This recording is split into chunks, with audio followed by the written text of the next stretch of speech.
can add collaborators straight from the Premiere header bar. We are going to see if it works. So we go new team project, and you type in the team project name, test2. We'll add a collaborator.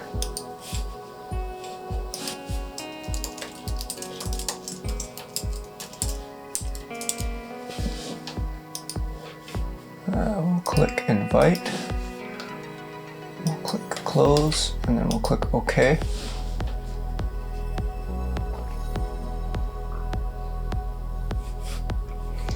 Now we have our project, and up on the right corner you'll see a little icon that says how many collaborators are involved in the project.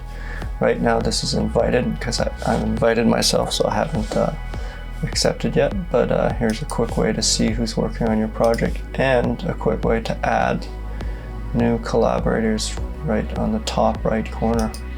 Just press plus and type in your new email.